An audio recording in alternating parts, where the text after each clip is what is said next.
পুলিশের শাস্তি আমার তরফ থেকে পেয়ে যাবেন, হতাশ হবেন না। আরেকটা জিনিস আমাদের মনে করতে হবে, এইখানে আমরা এসেছি 3 দিনের ট্রেনিংয়ে।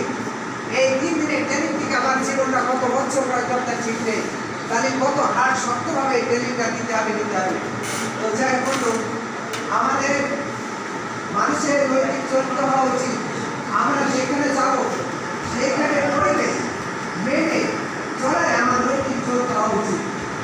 আমি মানতে পারবো না, টিকিরা সেখান থেকে বাইরে হয়ে যাবো। তাই বলে আমার যে আরো 10টা ছেলে ধ্বংসের পথে চলে যাক, আমি তা যাবো না।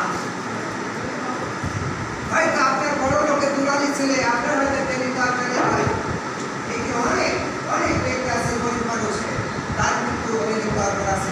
তাই এমন কিন্তু আচরণ করবে না যে আপনার আচরণ থেকে এতটুকু মানুষ ক্ষিপ্ত হয়। আর একটা জিনিস, আমরা মাত্র 3 দিন টিকা হয় 3 ডে।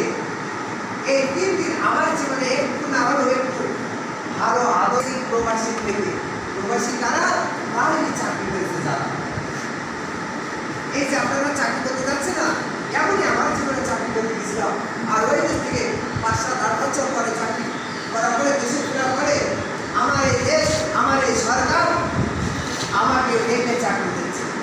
কিসের কারণে? আমি একটা চুয়াডাঙ্গা জেলার ভিতরে আদর্শ প্রবাসী, আদর্শবান প্রবাসী হয়ে কি দরকার, কি করতে হবে, কি করতে হবে, সেটা আজ আমরা ওই দেশে থাকবো বই। আরেকটা জিনিস কি, আমি বৈধ এমএস পাঠাবো আমার ব্যাংকের চ্যানেলের মাধ্যমে। আরেকটা কি, আমি ওই দেশের আইন কানুন মেনে চলবো, তাহলে আমি আদর্শবান ব্যক্তি। আদর্শবান হইলে কিচ্ছু দরকার নেই, অনেক বড় শিক্ষায় শিক্ষিত হলে আদর্শবান হওয়া